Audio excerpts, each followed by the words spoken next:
Hey everyone, this is a beginning of a video. I wanted to say something real quick, which is just like now I'm weirded out. Am I overthinking everything? Yeah, like, I don't know. I can't imagine that I'm overthinking. Um, and basically, like, I've had some heart issues recently, chest pain, and head issues. I don't know where it came from.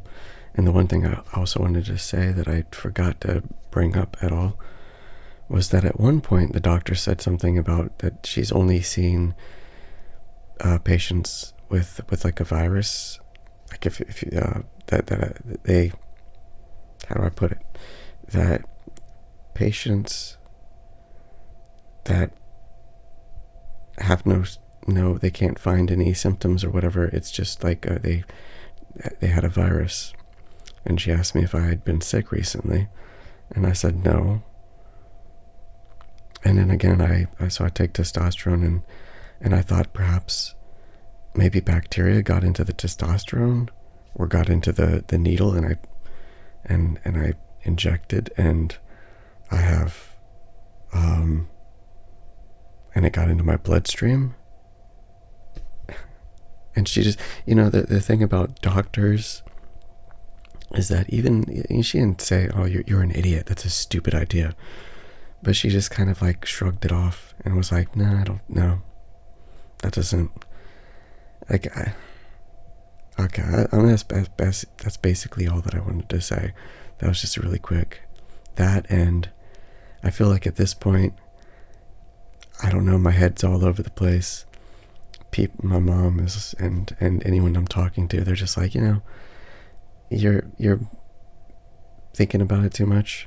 I'm like, this is some shit. This is some big shit that I had to deal with, and I'm still feeling a little bit of it. I'm still going through it, and I guess the video is going to be super long, so I'm just going to stop talking now, and bye, and then I'll say hi again. Hey, it's me. I'm back. And I usually leave a space over here with some drawing or art or something, and I don't know if I will have anything. This isn't really a great art moment for me. I've been going through some health issues these last 2 weeks.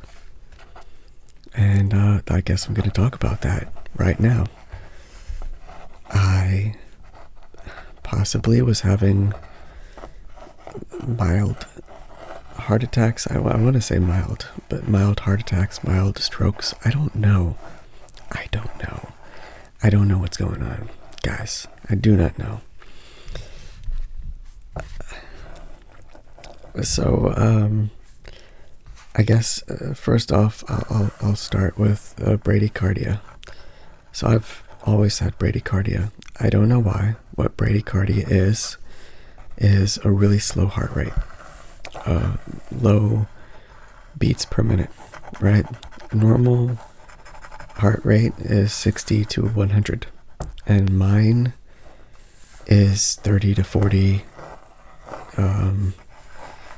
Sometimes or 30 to 45 resting. Maybe I should say 35 to 45 resting heart rate beats per minute. But that's significant. That's extreme.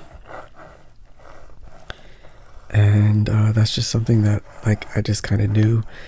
The only explanation for it was that I ran a lot, and that I was a runner and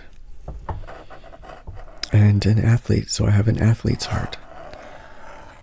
And for a while, it was just like it's a funny thing that I have to deal with. It's not even that's a weird thing to say. I don't have to deal with it. Like, it doesn't affect me. I've asked myself at different times in my life if like, I get cold hands and cold feet pretty easily. I get my but at the same time, I'm really, heat really affects me too. So it's like, I just kind of thought my body's ability to acclimate to weather was just not good. It just sucked. So I can't even like say that that's my bradycardia. I don't know what the opposite of bradycardia is. It's like it's probably like tradycardia or something. It's a T. I'm looking up all these things now because of what's happened in these last 2 weeks. So I'm getting a lot of information. And usually the fast things are like tricky things, and trachycardia. Maybe that's what it is. Maybe I just came up with it. So when so about 12 years ago, I was living in Seattle, and I got everything checked out. I wore a Holter monitor, which I sort of am doing right now. We'll get into that. And they did different things. They did like an echocardiogram. They did a stress test. They did things probably that I can't remember now because it was 12 years ago. I'm sure they took blood work. I'm sure they did a lot of stuff. And everything that they did, it basically just came back as like, well, maybe your heart's just really healthy. So I guess that I always just kind of considered it a good thing, a healthy thing. When I wore a Holter monitor before, I think that I wore, I think it was like for 3 days. It might have been more, but I don't remember. And at the time, what a Holter monitor kind of looks like, I wish maybe I have it. Hold on. Wait a second.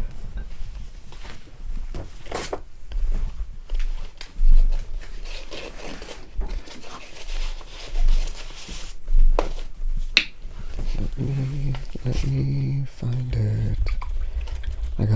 I went to the ER. I went to the ER on Monday and Tuesday it's currently technically Saturday morning. I think it's like 2 o'clock in the morning right now. So I was in the hospital Monday and Tuesday, and I got this big pamphlet that I'm not going to show the front because I don't want it information about me that I don't want to give out. And I feel bad. I already missed my Wednesday attempts at uploading on a regular schedule. But like a heart attack, that's a pretty good reason to miss. Let me see. Yeah, I don't want to show that top part there, because it has my name and info. Alright.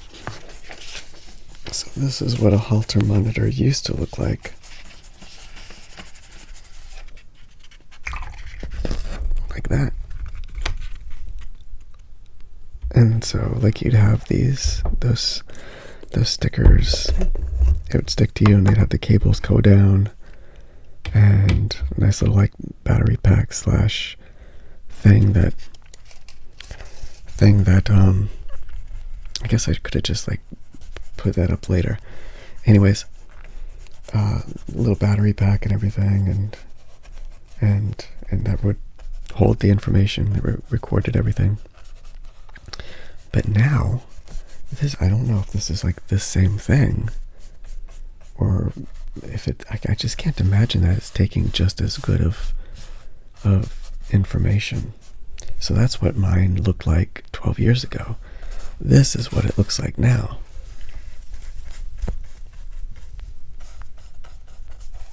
There you go.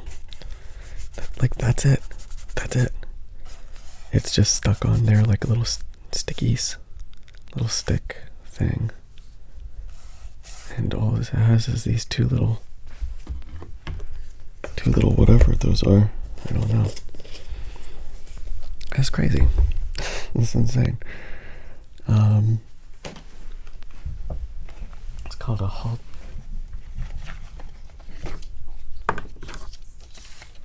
Holter E-patch. That's backwards. But so if this one, like, for some reason, if I had to take it off,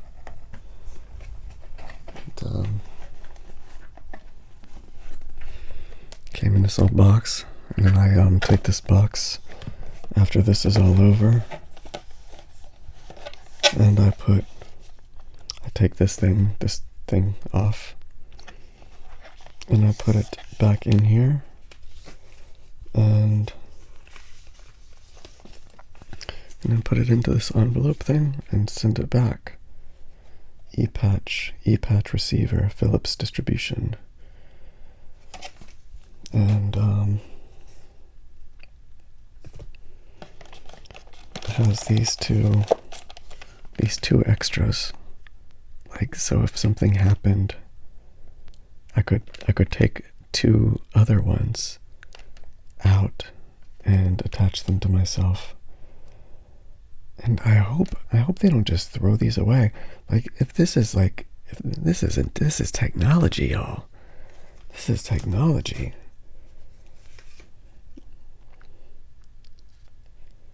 I got this little came with a little booklet. They did attach it to me, so I didn't have to attach mine myself. But like you saw, so what you do, if I had to take that thing off, I would put this up to my neck, and then I'd follow, and I'd put it like that, how you saw it. It's somewhat waterproof. It's not like you can't go take a bath in it, but you could get it wet a little bit. And I don't know, like the first time I ran, like I said, I left the hospital on Tuesday, and I ran Wednesday night, and I walked around on Thursday, and then today, Friday night, I ran again, and now it's Saturday morning. And the first time I ran on Wednesday, I was like, I don't know. I stuck to the main road. It's nighttime, but I was like, yeah, if I collapse, someone will see me eventually. I hope I'm not dead or something. So really, yeah, okay. I mean, for anyone who's new, I don't know. I don't know if random people will find this because of the topic of conversation. But I have ADHD and autism, and the way that I do these videos, I just talk and my mind goes all over the place, and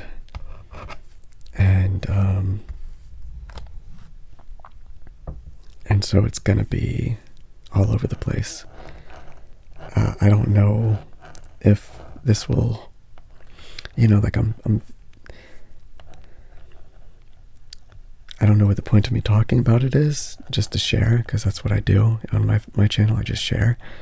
But partially, I think maybe as I get into things, maybe I could,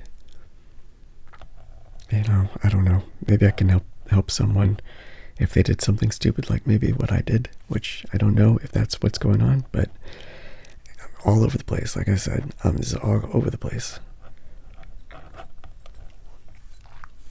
So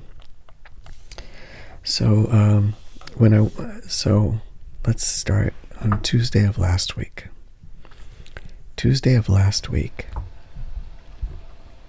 And again, it's Saturday now, Saturday morning. Tuesday of like 2 weeks ago, I had chest pains. I don't know that was my only symptom. Again, it was a long time ago, and like worse stuff happened. So, but I do think it was weird. It was weird enough and unusual enough that I was like, what the F is going on? And I started to Google things. I started to ask ChatGPT and just like try and figure things out. I became convinced I take testosterone. TRT, I became convinced a little bit that I took too much. And so that was part of my mental space, was like,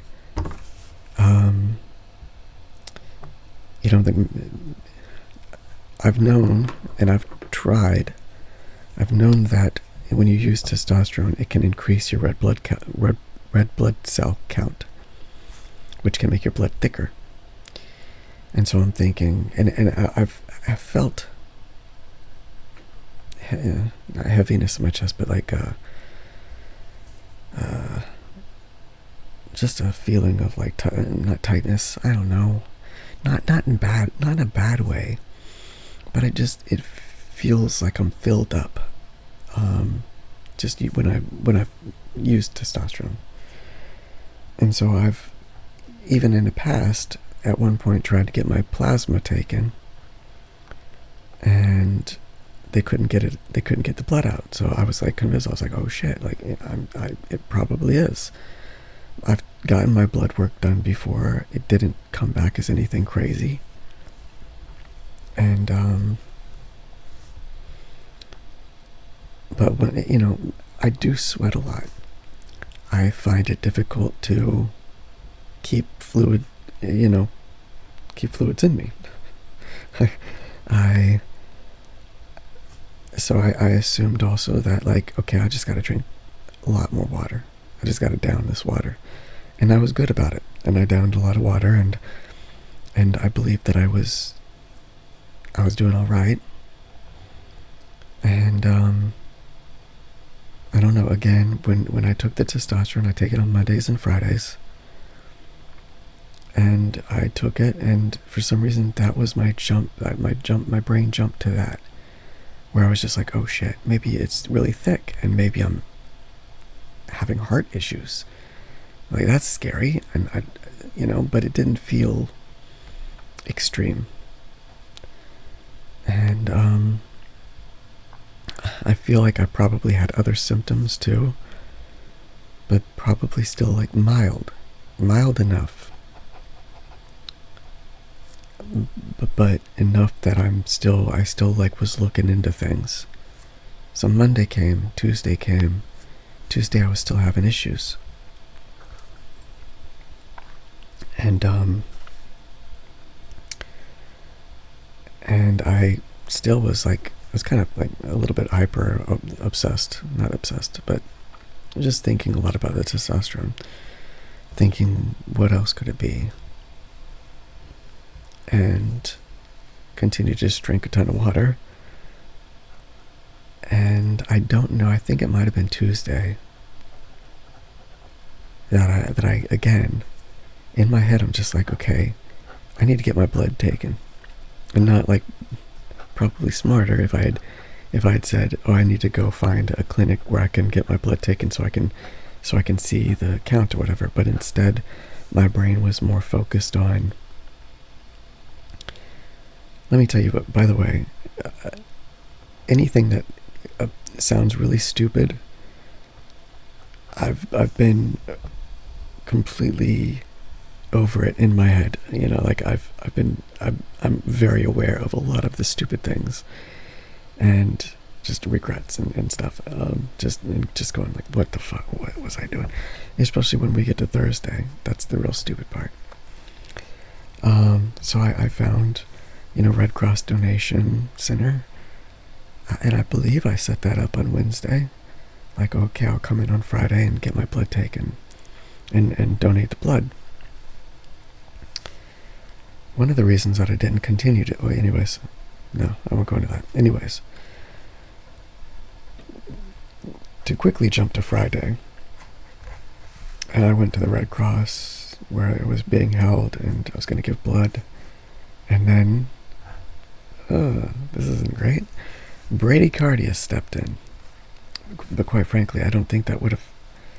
I don't think that was the issue. I don't think I needed to have my blood taken. But I got annoyed because, so here's the thing, you can't have a heart rate that's below 50 to give blood. It has to be 50.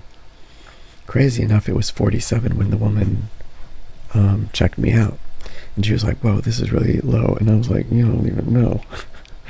I was like intentionally trying to go like, okay, be scared, get your blood, get your heart rate going. Because basically every time I've ever talked to a nurse, I always have to say, either while they're about to do it or before they do it, I'm like, by the way, my heart rate, very low. It's just to let you know. And even then they're like, whoa, I'm scared. And I have to go, yeah, no, it's always been like this. They're like, why is it always like this? I have to go, well, I run, and they go, oh, that must be what it is. It's just like everything else in my life. I've always needed a label, or an explanation, right, to give to someone else. Sometimes in other domains in my life, I've needed explanations for myself. So that plan didn't even work. And my brain was so committed to that being the issue, and committed to not, I don't know. The crazy thing too is that I was communicating with my mom and family,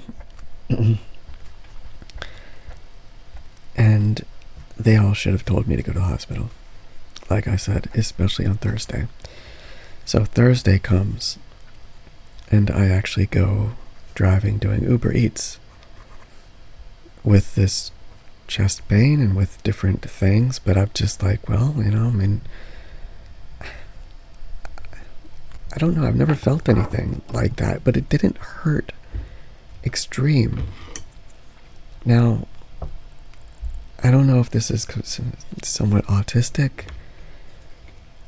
I have a very high pain threshold. So even when I had the pain, I was like, should I be like, I don't know if I'm feeling it, or if I'm, so there's all these other things that are going along with just the problem itself. It's just like, am I downgrading this pain? Is the pain bad enough that I should really be panicked and thinking about this? And Thursday I should have been, because all these symptoms, all these issues happened. A few times during that day, and this was more, well, I had kind of some stabbing pains in my heart. Go to the ER, dummy, right? I had this, and this has actually been happening today. I'm still having issues where my neck, I'm going through all these hypotheses and theories and stuff. What's going on? What's the problem?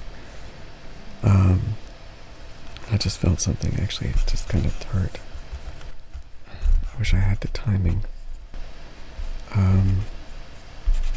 It didn't hurt bad, but like, okay, I'm gonna stop this. Okay, I'm back. It's 2:19 a.m. and I don't have it over here, but there's a little booklet. There it is. So there's a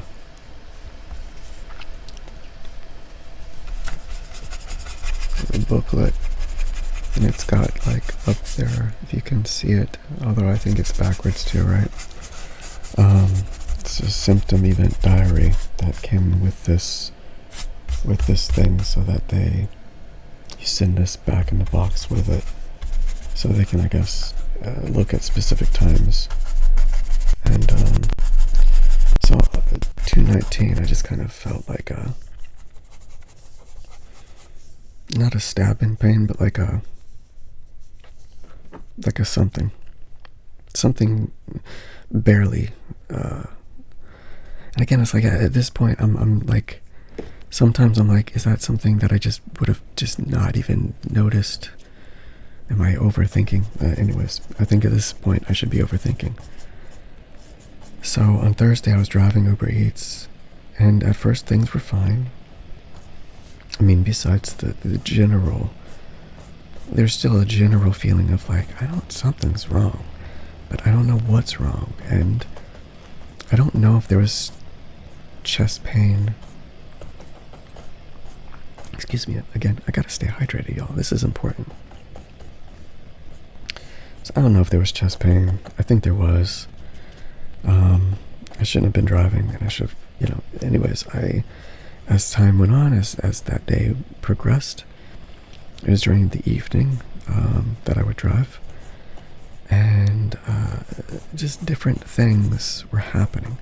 I was feeling like a little bit like dizzy, but I didn't really think of it as dizzy, because it just like, I felt kind of out of it. I felt kind of dazed and confused, but I've even said that on this channel. That's how I describe just my life in general. And I've had problems with dissociation in the past. There were moments where it felt kind of like that. I pulled my shoulder like a year and a half ago, a year and 9 months, and I think I actually I dislocated it, and I kind of just dealt with it because I didn't know what was going on. It took me forever. The reason I bring that up is because after that I would get these tinglings in my arm, my left arm, like a pinched nerve sensation, and I would get these tinglings. Again, I think that maybe I'm like leaning, and am I pinching another? Is like, I don't know. Is that what's going on? And a part of me thinks, and I'll get into what I think, that I might have screwed up with, okay. Again, all over the place. I got ADHD, autism. It's hard to concentrate. Foggy brain, not foggy brain. That wasn't one of my symptoms. Let's look through this list of symptoms here for system event diary. Shortness of breath. That one I did not have. I did feel, and this was something I didn't know how to explain or describe when I was in the ER. When shit was really going down, I felt this need to go. My stomach and stuff is going weird. I felt the need to breathe in and just like breathe in. And it wasn't that I wasn't short of breath. I was getting the oxygen, but I don't know if that's my body just knowing, like trying to self-regulate. I don't know what that was. So on Thursday, shortness of breath, no. Dizziness, lightheadedness. I wouldn't have described it as that when it happened. But looking back, I think, this is my problem. It's very hard for me to understand, to use these kind of words and use these phrases. Like, I don't know. Maybe I'm too specific. It's an autistic thing. I'm too specific. Well, what exactly does dizziness mean? I wasn't like going around walking like this. Whoa, I'm so dizzy. I'm, like when you're a little kid and you spin around in circles. Like, that's dizzy. That's the problem. That's what I do. But that's dizzy. And I wasn't doing that. I wasn't like going like, whoa. Let's go to the next one. Heart fluttering, racing. Definitely no. I didn't have that. Heart skipping or pounding. No. I didn't have any skipping or pounding, I don't believe. Neck, jaw, or arm pain, tingling. That one I do believe, that one I did have. I didn't have pain, except there was like two times maybe, where again I felt like a pinched nerve, but quick, and then nothing. And And I don't know if this happened on Thursday, but it's happened other times where it like became like a quick throb, you know, up here in my temple. And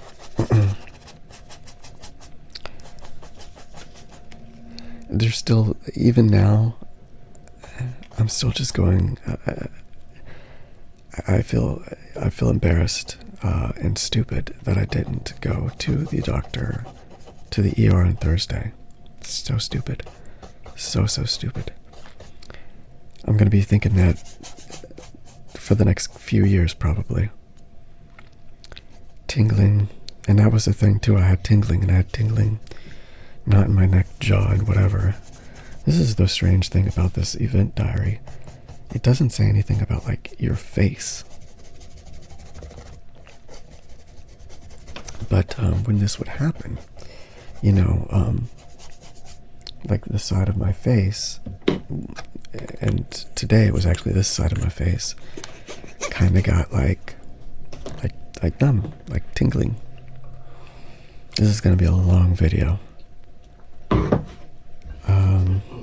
Next one, fainting, loss of consciousness. Didn't do either of those. Next one, chest pain or pressure. Yes, both. Both of those. Nausea. No. Tired, fatigue. I don't know if it was Thursday or Friday, where I came home and I was like I was sleepy. And then I just went to my bed and fell asleep, woke up, and I was fine. But no, I don't think so. Thursday, tired, fatigue, no. I think I was too nervous to be tired and fatigued. Anxiety. I had anxiety. Because I was worried, I was scared. I was like, oh shit, something is happening. And then you can write in some symptom, event. And the second part, they have activity during symptom event, daily routine, sitting, exercising, sleeping, climbing stairs, walking, taking medication, eating, or other. And, you know, obviously when I was out doing Uber Eats, I was just in my car. Again, like I was in my fucking car. I was driving. I was in my car, standing up, walking to the place, getting the thing. I ended that night early because I was so freaked out and weirded out and confused. And I think that at times I was like,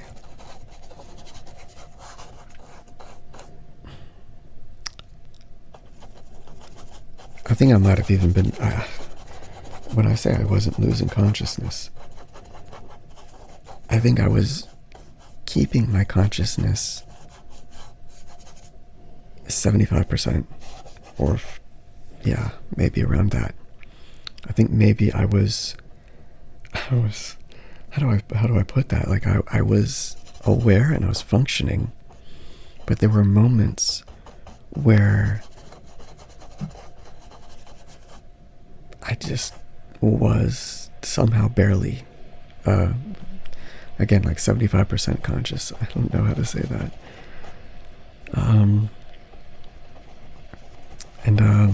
So here's the thing. On Thursday, the last pickup that I did, I went into this sushi place, and there was a woman that I usually is there, and there was another customer right before me, and she spoke to the customer. And he was like, he's waiting to do something else. And she turned, and I think I was, again, like it's like my lizard brain was like taking over. And just going, I have to do Uber Eats. That's what I do. And when she talked to that guy who was over here, and I moved my whole body, and I like this. Without moving my neck, instead of like looking over, I just turned like this, and I turned back to her, because I think I don't even know for sure, even though I was there, I was me. I think I was just kind of like trying to keep it together. I think that this kind of coincides a little bit with being autistic.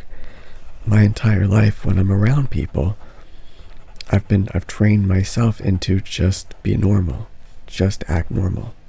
Whatever you do, just act normal. And so I think that part of my brain kicked in when I was there. So I turn, look back as she talks to me, and I do my Uber Eats thing. I hold up my phone, I go, I'm here to pick up for whatever the name is. And she turns, she goes, okay, and she gets the food, turns back to me, and she kind of like twists there's two bags and they twist it together. It's hard to explain, but then she hands it to me. As she hands it to me, she leans in, and I don't know if I was losing it. I don't know if I didn't hear her because she didn't speak, or if she was mouthing, mouthing this. And I believe what I saw her mouth was, "Are you okay?" And I just went, "Thank you," and left. And I think, yeah, again, it felt like I was dissociating. It felt dissociative. I felt that before when I was just life. So I know what dissociating feels like.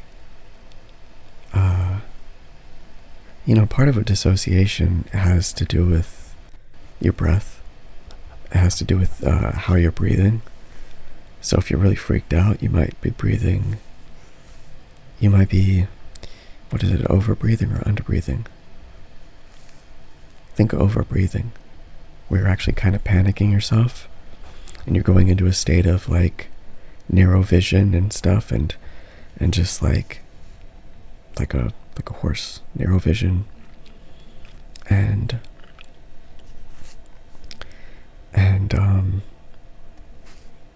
basically like you shut down, dissociative.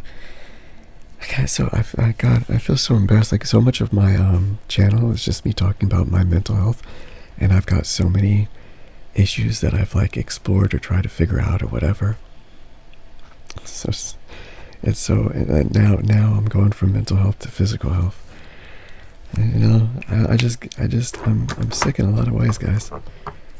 And sometimes I do it to myself, probably with the physical.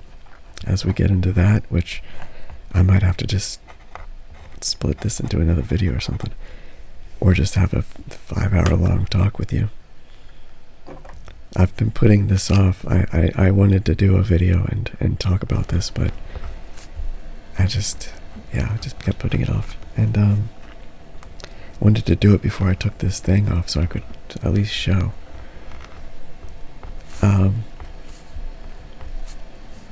But yeah, I didn't know what she said. I didn't know. I'm still thinking about going back there and going, hey, what did you say? Did you say something? It's going to be very embarrassing, but I would also be interested in hearing, like, what she saw from me. What did I look like? Did I look like I must have really looked like I was losing it, like I was not okay, not well. So I grabbed that food, got back into my car, and again, it's so strange because it was like I was capable, I mean, I don't think I drove badly. I've been driving for a job for a long time, and I guess maybe that too. I'm just like, my lizard brain knows what to do at this point. But I got the food to the person, and again, this was another thing where I handed it to the person, and I was still, keep it. Don't let them find out that I'm weird. The woman like came down, and I said something like, how's your day going? While I'm losing control of my mental faculties and my my body's backfiring and my chest, I have chest pain. And just, how are you doing? I'm doing good. How are you? Oh, I'm good. All right. And then go back to my car. And then I was like, this is, we're done. I'm done. I'm going home. And truth be told, I wasn't so stupid that it didn't not occur to me. Is that correct? It did not. It completely occurred to me. I kept thinking to myself, should I go to the hospital? Do I need to go to the ER? Do I need to do that? I don't want to do that. I don't know if I have the money. I don't know if I have money. I don't know if I have Medicaid right now. I don't know if I have insurance. I've just recently, and again, I don't want to get too much into my personal stuff, but besides every other personal stuff I've gotten into in this channel, I've recently got off of a certain thing that provided me insurance. I don't know if I still have it. And so that was also a huge reason why I didn't go to the hospital. I was I'm in America, y'all. I was deathly afraid. Not of death. I was deathly afraid of the amount of money that I would be charged if I went to the hospital. And I shouldn't have let that enter into my mind at the time, but the idea of just having that amount of debt, whatever it could have been, I just, who knows? Anyways, so that was one of the reasons that I didn't go on Thursday. Shouldn't have let that be a reason, but I did. Now, of course, I might put this in the title of the video. I don't know if I was having a heart attack. I don't know if I was having a stroke. I don't know. I don't know if I was having neither. I don't know what was going on. I'm very confused. I'm still confused. My most recent, I think I've already said this, but I think that there might have been a block in my neck, and it might still be somewhat there. And it was, you can have a block anywhere, and it could affect the heart. I'll go into maybe later. So, Saturday came. Here's the thing. Well, Friday came. I still was having chest issues, but the major shit was over.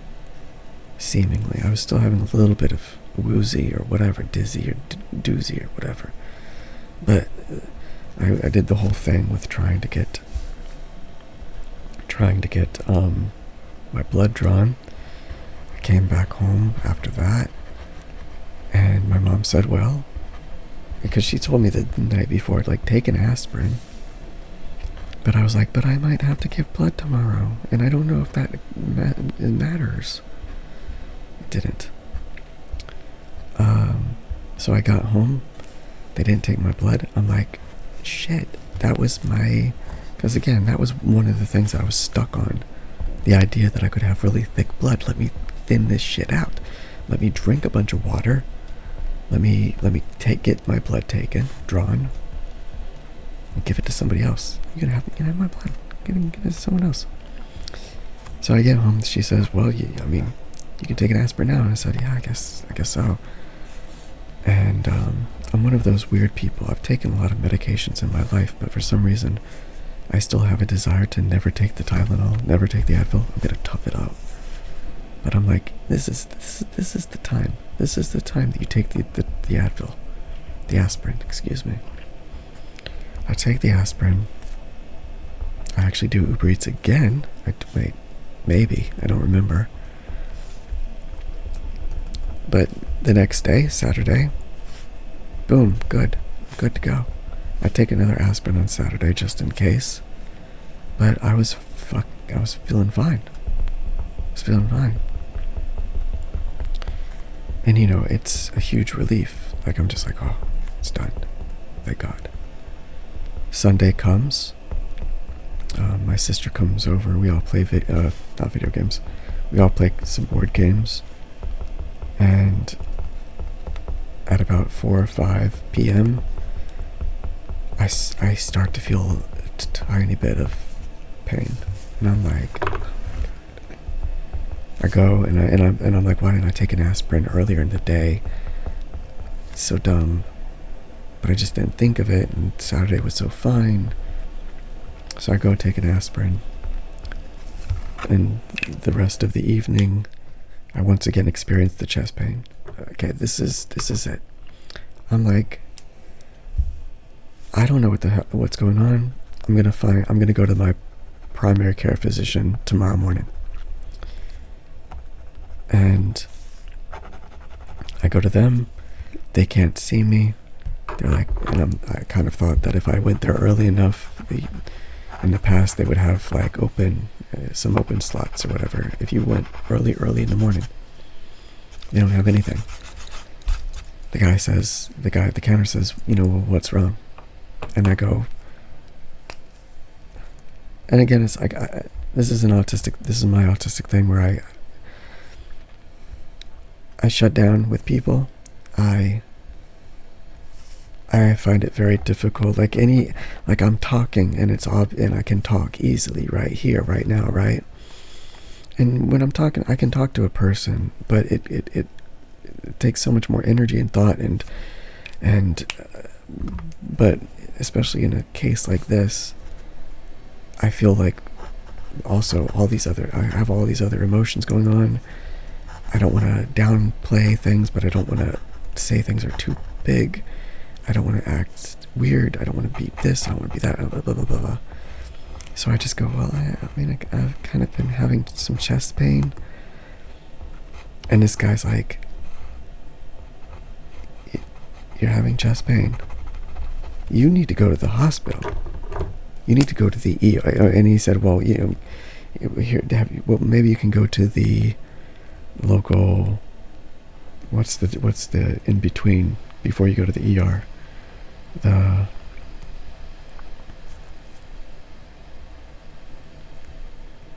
just felt a little bit of a hurt right now.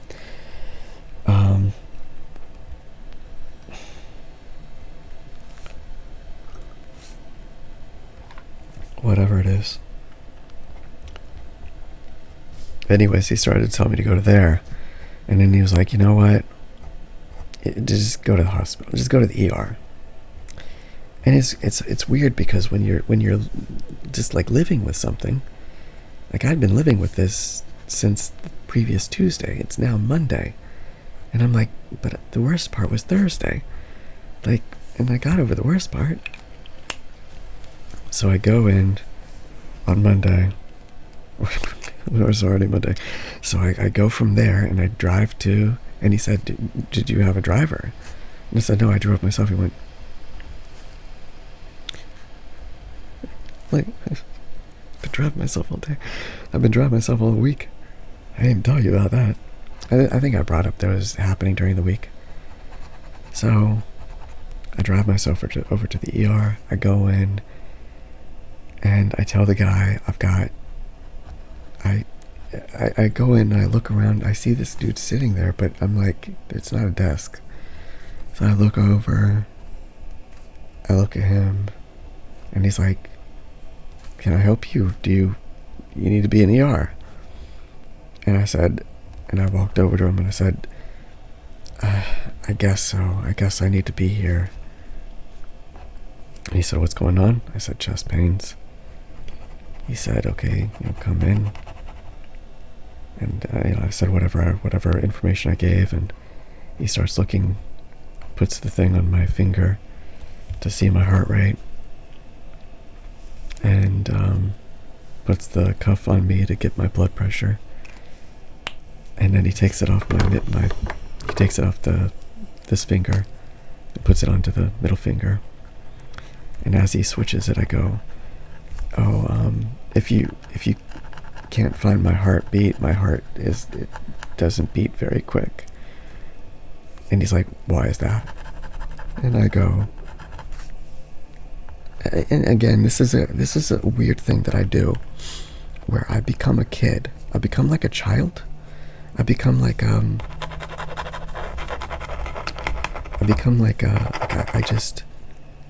transform into this like dumb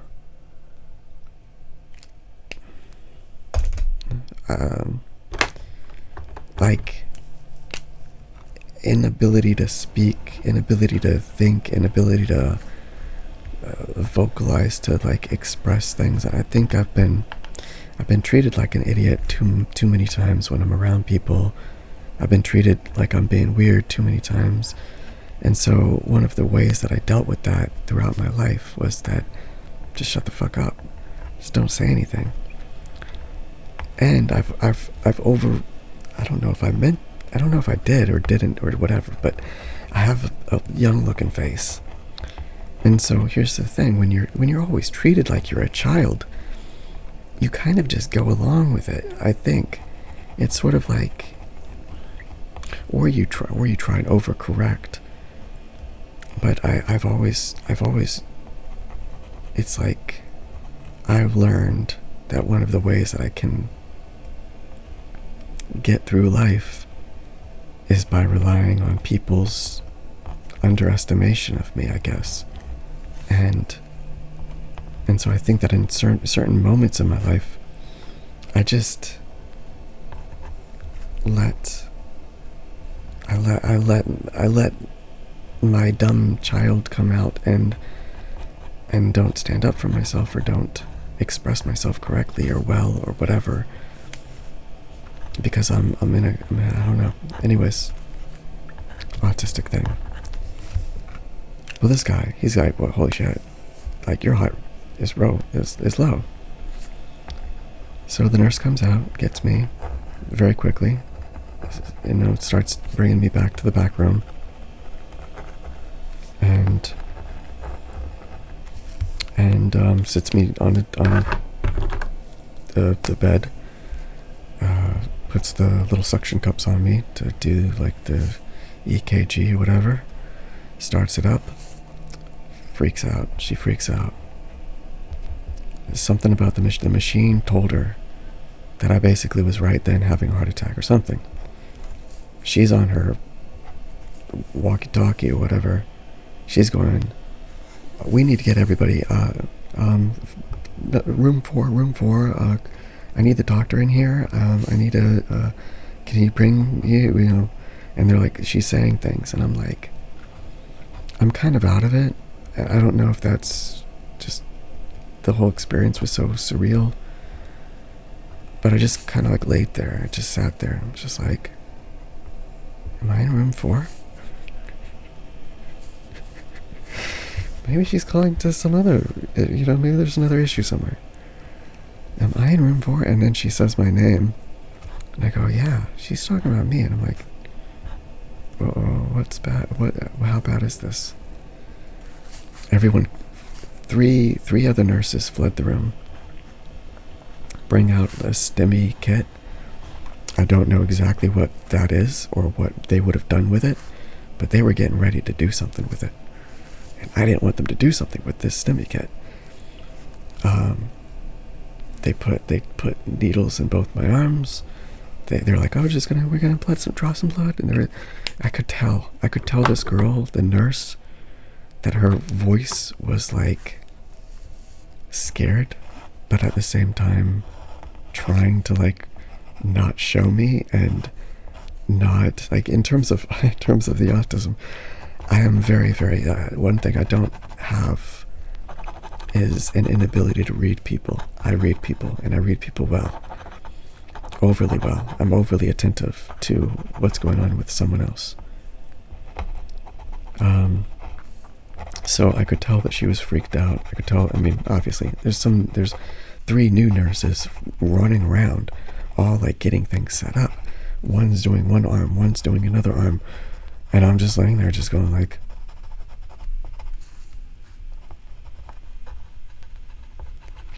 a doctor comes in. He has this whole like voice and this, so hey, what's going on today? And I'm like, oh yeah, just some chest pains, and oh yeah, just what other symptom? And I was like, well, I wasn't shaking at that point. But I almost feel a little bit shaky just thinking about it, talking about it. But the guy, I tried to talk again. I can't talk. I can't express the symptoms. I mean, I think I downplayed so much what the symptoms were and what I was dealing with, that by the time they let me go, they were like, maybe you just got bradycardia, maybe you got a nice heart, good heart. And I'm like, that's not the problem. That wasn't the problem that was happening. But again, okay, so they did all this stuff. The doctor quickly just said, okay, no, don't do this to me. Don't do any of this stuff. Like, hold up. He asked me if I smoked anything recently, did any drugs. I was like, no, I haven't done anything. I don't smoke, don't do stuff. And then he just kind of was like, okay, well, we're going to check these bloods, get the different tests, going to look at these things. And then they all left. And I'm just like sitting there, just going like, shit. I get my phone out and I'm messaging my mom and dad and family and saying, like, here, I'm in the ER. This is what just happened. This is way big. This is a way longer of a story than I meant for it to be. But this has been a long time, or in my head a long time.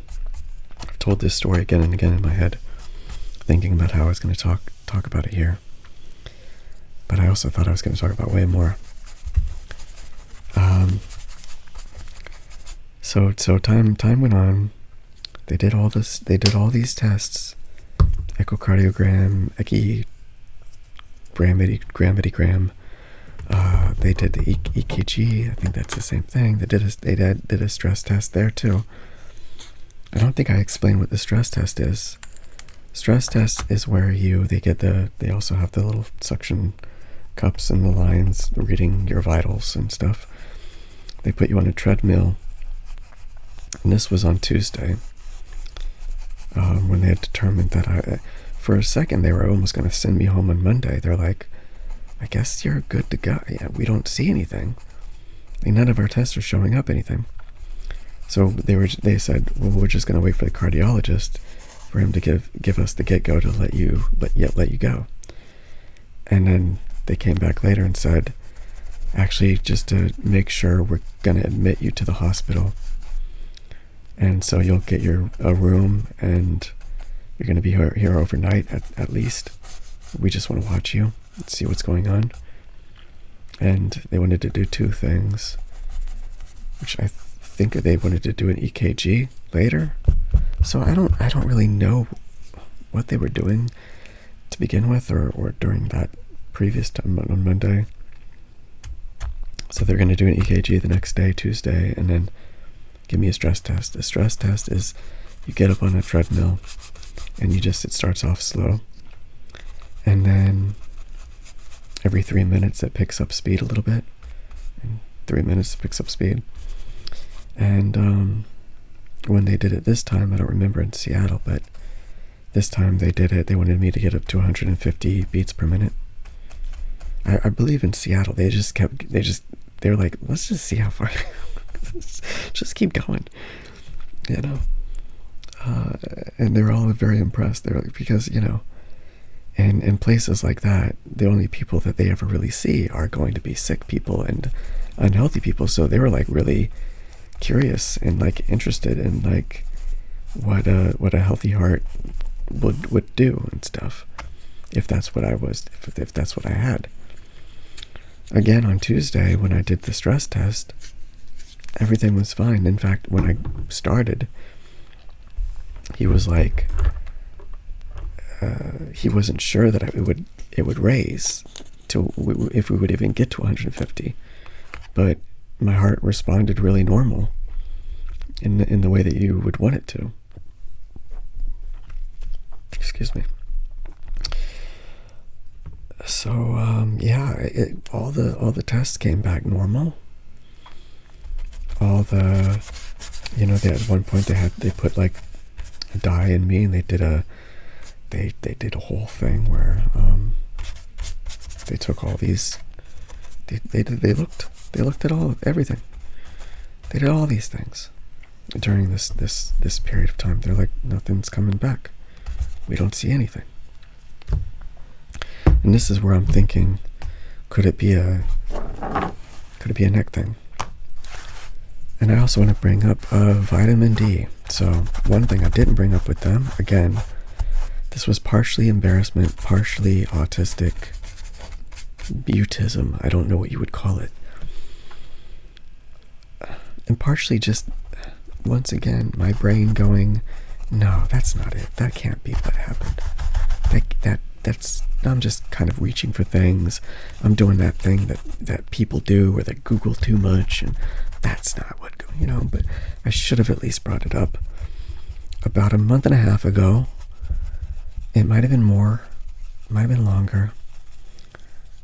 It's probably longer than that.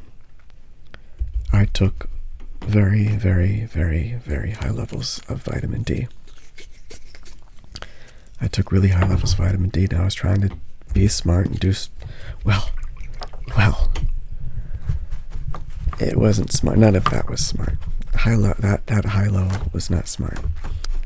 So I took 50,000 IUs of vitamin D. I did it once a week for about, I think I did it for 3 weeks. And then something was like telling me, just like, don't do this. Don't do more. And I skipped a week. And then I did one more. And then I was like, I don't know. This seems like a bad idea. So the thing is, but I also, at the time I was also using vitamin K as well, which is smart. That is actually a smart thing to do.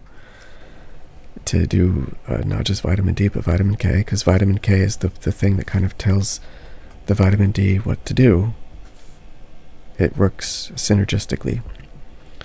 So I was also using magnesium, which is smart, because it helps vitamin D tell it what to do. Synergistically, they all work together. Now, it's a stupid dose. It's a stupid dose. In the past, when I have looked at my vitamin levels, I didn't have good vitamin D levels. This last year, probably stayed inside my room more than I have in a long time. So that was part of why I decided to do that. And quite frankly, a long time ago, I learned that I was a guinea pig. I was a guinea pig for mental health people, for psychiatric medication. And it never made me feel better. It never did anything. And so I said, well, you know what? I've been overly health conscious. I've been overly risk averse. I'm going to experiment with different things. And so I did. I experimented with psilocybin. I experimented with ayahuasca. I experimented with things that weren't medication or drug or whatever. I experimented with these things. All really, I'm not making this up. We're kind of like trying to, like, no, you just wanted to have fun. No, I wanted to have fun, definitely, but in different, not doing that. I wanted to have a happy life, a good life. And I wanted to be healthy and be okay in life. And so so that kind of like got me. And the truth is that when I took control and when I started to do things like that and use these, use these different things. I remember one experiment that I did. I did a breath work session. So I've done like all types of like out there stuff, different, if that's out there to you, I don't know. But different things that are outside of just like go to a room and talk with a person and then talk to another person and get prescribed medication. Like, I feel stupid how much time I've done doing that, or how much I've done doing that, because that's not where growth lies. And so I think that in my own way, I convinced myself that for me, my growth really does lie in, oh God, fucking around and finding out. That's where my growth lies. And so I have, at one point I experimented. I did this oxytocin thing where it was a nasal spray. So you spray up your nose, and it didn't last forever, but it changed my feeling of, like, I felt calm, and like I felt care for others. The more I learned different things about my body and the way that I responded and related to people, and what different medications or drugs or whatever you want to call them, the way that changed my relationship with just life itself was something. I don't know what to say. It was beneficial. So in a way, part of this isn't, again, it's not to excuse being stupid with vitamin D. It's funny, right? You don't think of vitamins and supplements as something that can really do massive damage, right? You think of psychedelics as like, oh, you're gonna fall into a psychosis and that'll do massive damage. Well, no. So anyways, the vitamin D, what it can do, does different things. It changes hormones, I think. Maybe. And also, it's not just me experimenting just to feel what my body feels different and stuff. It's also doing it in an attempt at being healthy. So, one of the reasons why I run so much, why I exercise, I do yoga. Haven't done that in a long time. I want to do that again. And I think it might be helpful if my arteries are hardened. Maybe, I was thinking about this earlier today, maybe doing yoga would stretch them out a bit, help it a little bit. I lift weights. I do all this stuff with this intention of being healthy. But I think that sometimes I go too far. Well, I obviously went too far. But again, at the same time, I don't know that this is it. I don't know if this is the issue. And last week, I thought it was. I did think about the vitamin D back then last week, but I was really fixated on the testosterone. And I skipped last Friday, last Monday, and this Friday. When I do it again, and it is a testosterone replacement therapy, it is that, I'm just still very worried, like maybe that was the thing. If vitamin D was like the setting up of the bomb, maybe that was the lighting up of the fuse. So vitamin D, from what I understand, besides having a role to play with hormones, and again, testosterone hormone, I feel like hormonal issues have been, it's been something that I've needed to deal with and get under control and stuff. And so I thought, I don't know. So vitamin D, when you eat calcium, eat products with calcium, and when you have just calcium in your body, the vitamin D kind of tells the calcium what to do, where to go, from what I understand. Layman knowledge and, whatever. Layman terms. And not a knowledge, not no knowledge, but the vitamin. So if you just have vitamin D, it might take the calcium and just kind of deposit, just like fucking random. Just, put it here, put it there, whatever. And it could gum up the arteries. The calcium deposits could gum up the arteries, or if it turns from the gumminess into plaque, it can harden and cause something. I don't know how to say it. Like I don't even have it written down anywhere here. But it's sort of like a hypercalcium calcification, and it hardens the arteries and stuff. That's my understanding of what it can do.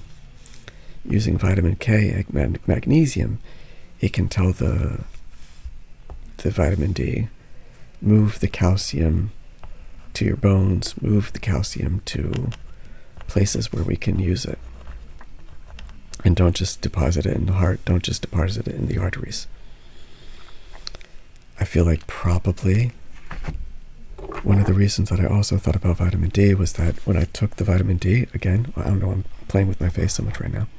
I think this is me being embarrassed about all of this, and I'm just going, oh my God, I'm so, jeez. Vitamin D, what was I going to say? That when I first took it, and one of the reasons why I kind of stopped, and I was like, maybe I need to space this out, or just not do this. I had a couple heart flutters, which is very unusual for me. It's happened in the past, but it's not a thing. That's not a thing that happens in my ordinary life. That's not something that happened. I think it's happened with medications that I've been on a long time ago in Seattle, and I think that was part of the reason for me to go into the Bradycardia studies and stuff and find out. But again, I never did link it to any one thing. I think maybe now I've linked it to vitamin D. But the heart flutters went away. I mean, and it was only a few times. So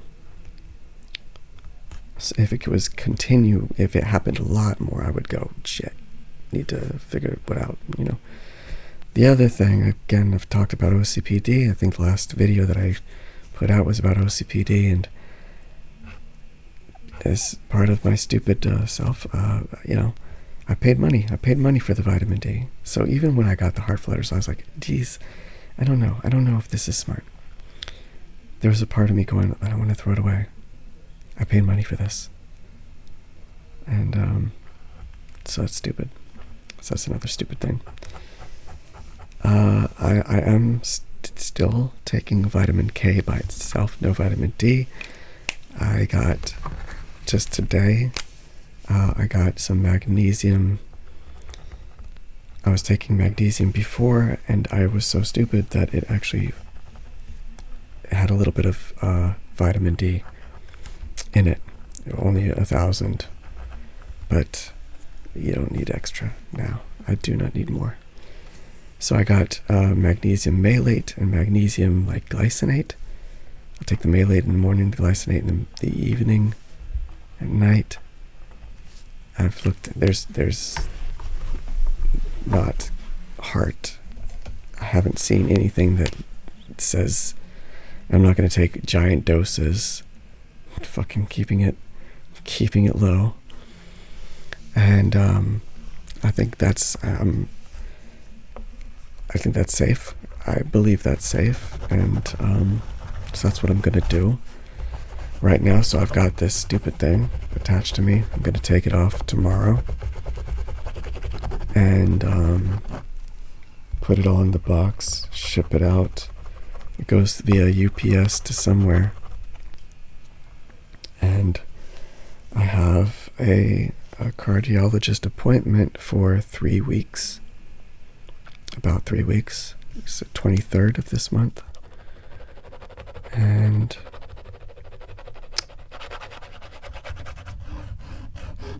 most recently, I guess that's the I've thought a lot about a lot of different things. Thyroid issues. My sister has a thyroid issue. She has hypothyroidism. Again, the autism thing goes in my mind a lot. My nephew has undiagnosed Ehlers-Danlos. I've been thinking about that there's a lot of involvement of, if you have certain Ehlers-Danlos, it can cause their heart issues with that. I don't think that, I could have it. Ehlers-Danlos has a lot of collagen issues. It's one reason why a lot of autistic people have really, again, I'm an old guy, y'all. You don't even know. I don't know what age you'd guess. But it's my nephew has like he can stretch his skin like out to here. It's weird. It's weird. Don't tell him I said that. And he's very double jointed, like all over. So I think it's called hypermobile Ehlers-Danlos version. But again, this is I'm like diagnosing everyone in my family. Or keeping track of all of these things and going, well, autism has a relationship with this, or that there's people this. Another thing with autism, babies born with a I don't know how to say this. That's not how you say it. Issue when they're born too young or something. I don't know how to say it. I didn't mean to say genitals. But those kids are born with the genitals. They're like, they have way more likelihood than the general populace to be diagnosed later as autistic. It's just interesting how all these things connect with autism. Meanwhile, I'm just freaking out about having a stroke. I've been thinking, like, what's worse, a heart attack or a stroke? And I'm pretty sure a stroke. And the thing that scares me is that I've been focused on it being a heart attack because it was all this, the chest pain and stuff. It made me think heart. But the head dizzy and the neck, and I found something online earlier today explaining the artery. There's the arteries that go up here and over here, and it connects. And just today, there are moments where it feels like a neck pinch, or not a neck pinch, a nerve pinch, where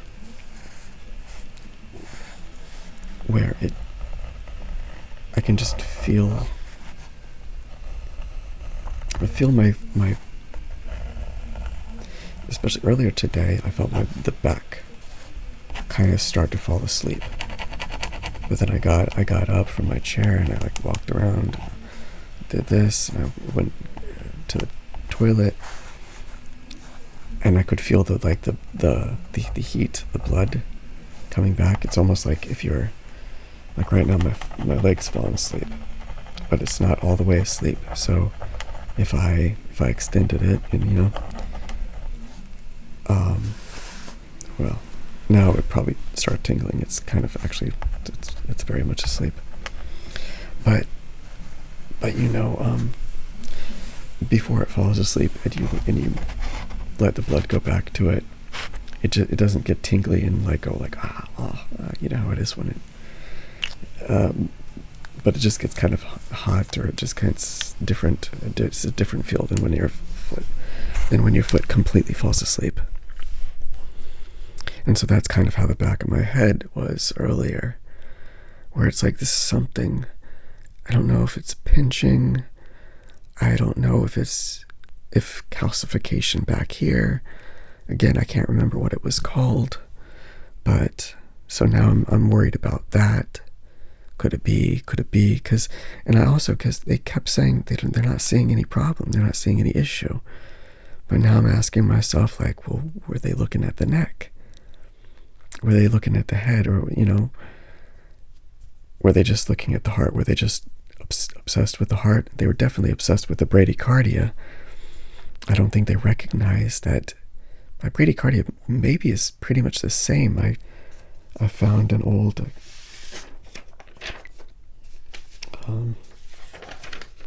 sheet.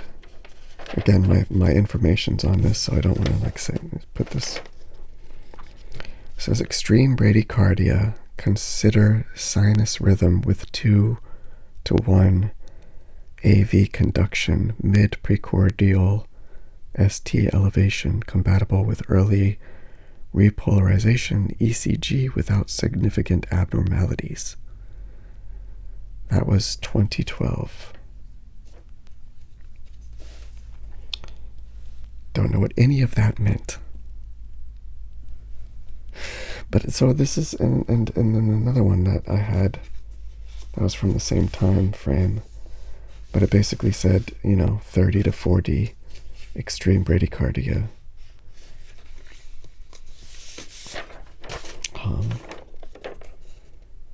sinus bradycardia, and then something in handwriting that I can't read.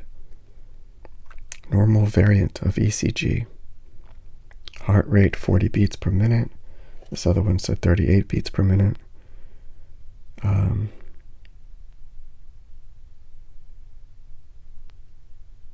Yeah, and a bunch of other stuff. And I guess I'm getting a bit tired. So that was my week. That was my 2 weeks. That's been 2 weeks now of just, there were times when I was in the ER, the very beginning, when everyone had first left, and I was just laying there in bed.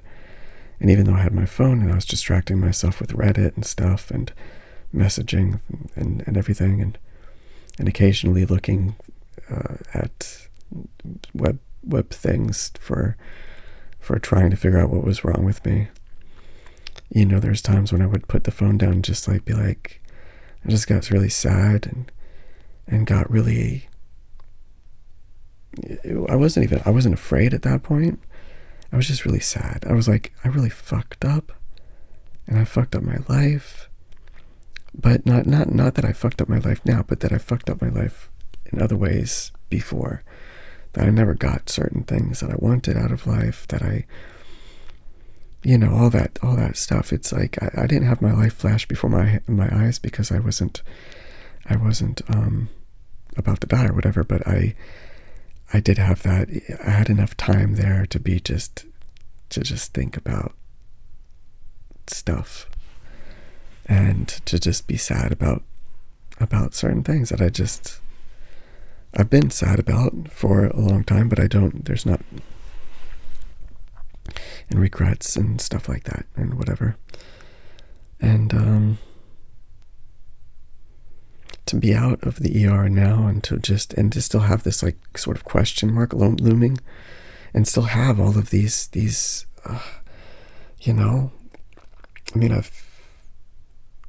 yesterday I was a little bit, not yesterday, the day before, Wednesday, I had another moment right after they put this on. I was glad that I had this on, but I don't know that it'll say anything, but something happened in my heart, almost like it felt like it just went, oof, it just let it go. And that part of me almost felt like, oh, that was nice. That felt, but then it did the whole pinched nerve or whatever, where the face started feeling not numb, but tingly. And I'm just like, oh, fuck no. And then I got a throb, and I went, what? But it wasn't huge. It wasn't horrible, bad. And then I got back home and very quickly. And then I felt light, and I felt again, almost like a dissociative kind of thing. And I will say that day, it did feel like I was on what you feel like what I felt like at times when I've been on mushrooms. You get that light feeling like you're going to raise off the ground. And that's how I felt. I was like, not that I literally thought I was going to fly, but you feel light. You feel like you're, probably other things, drugs or whatever, make you feel heavy. Psilocybin, at least for me, makes me feel light.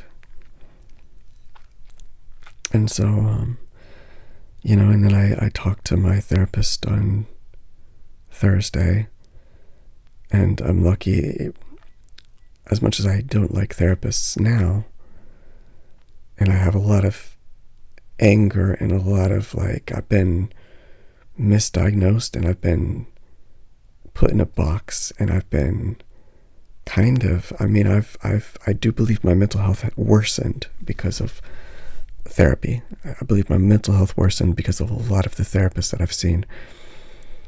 But even with that said, the guy that I've seen now, that I've seen forever, even when I think he sucks, I don't think he sucks, but when I think that he can't help me with it. Like, no one can, but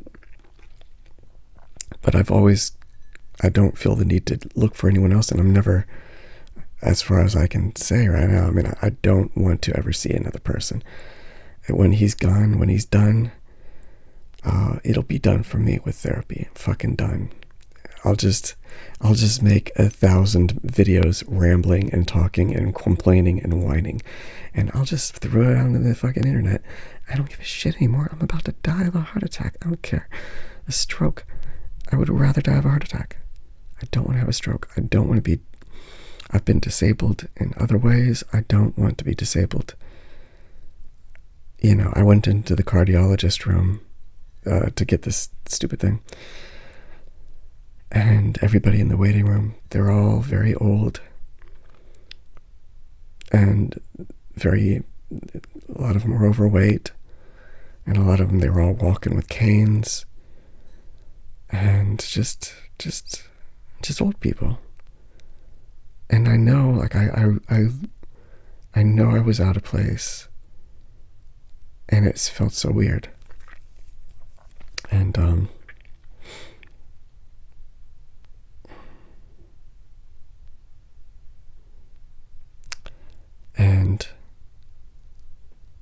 someone, my grandfather, my grandma died of cancer. Apparently she had a heart attack too that I did not know about. But she died of cancer. And there was a woman that lived there in the back country of Pennsylvania. It's where my other relatives all come from. I grew up down in South Carolina. That's where I'm at right now. But so he's like countryside, like the hills and stuff. And there's a woman that lived behind, you know, up the hill. And after my grandma died, she moved in. And my dad, it was difficult for my dad. He was like, because it was relatively quick. But honestly, I didn't. I guess because I was a little bit separated from it. Like I knew my grandpa, obviously, but it wasn't like you know, it wasn't my mom and dad, you know. So to my dad, it's like, you know, my mom just died, and you've got this other woman moving in with you. But to me, I'm like, he's old and he's alone. He's got nobody in his house with him. And I don't know who this lady is, but apparently she's old and alone too. I don't know if it was, I think she had already had a stroke. She had already had a stroke. And I always felt so uncomfortable around her. Because I didn't understand if she understood. Like, I think she did. I think her mental faculties were there. But if she tried to talk, she would talk in a shaky voice, very low and shaky, you know. And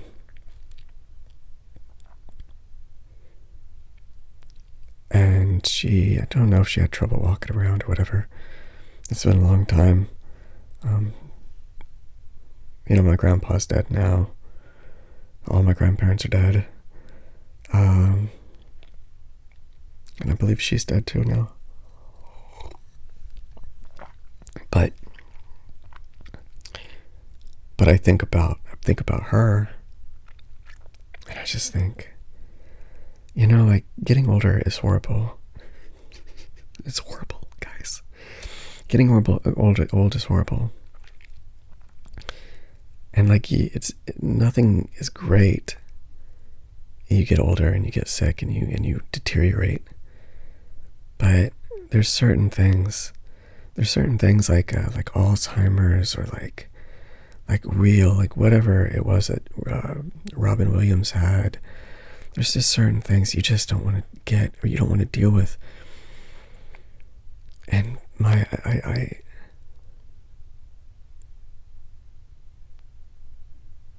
I'm not afraid. I'm not like trembling. it's just like it's like a Xbox unlock.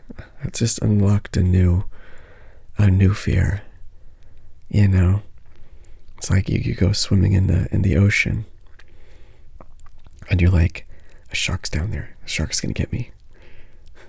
New fear unlocked. Shark attack. I don't have to worry. I'm not thinking about shark attacks right now.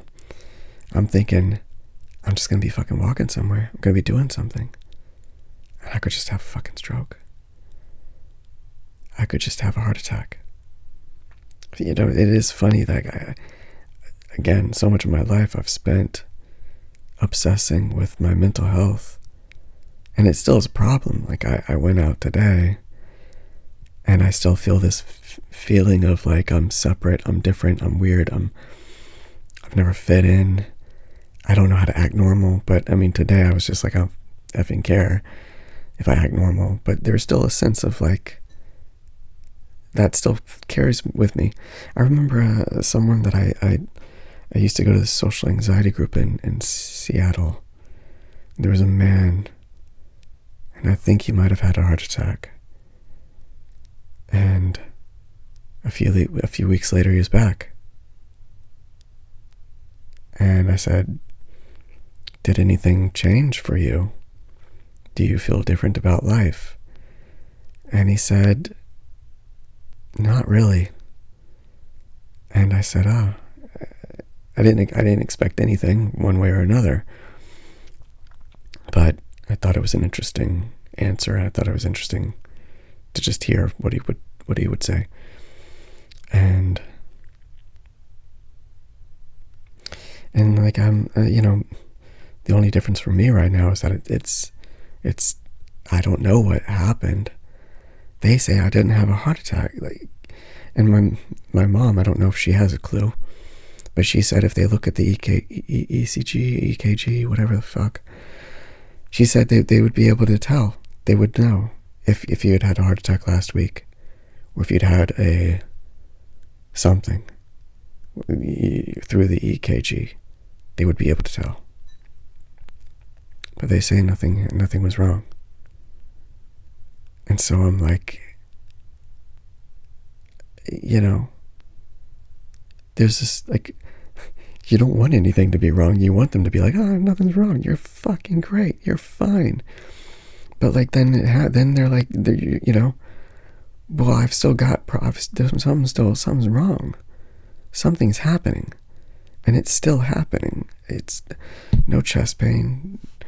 But I don't know if I said it, but today as my thing was happening, I did drive. I felt like I was okay enough to drive. I put my arm behind the passenger seat, and I turned to look to back up. And from my head being slightly crinked up, whatever the word would be, it's not getting the blood or something. Me just doing the turn, all of a sudden, now my left arm is not, excuse my burping, was not getting the blood or something. So it's like, something is still happening. Things are still happening. I have that booklet that I'm filling out. It's not all filled out, but I have multiple things where I'm like, this happened here, this happened at this time. So things are happening. I don't like that. I want things to stop happening.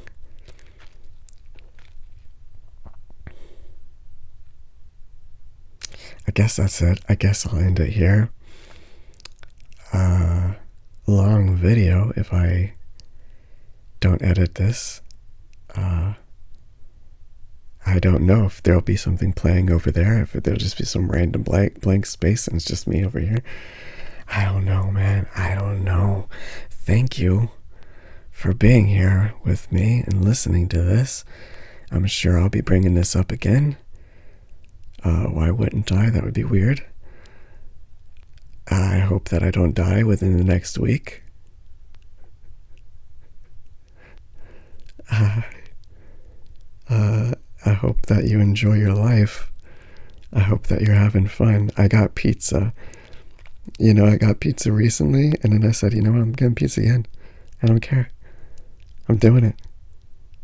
The only thing that I did think about, though, it was like, there's a lot of cheese on this. Because like right now, I'm done with calcium for quite a while, just in case.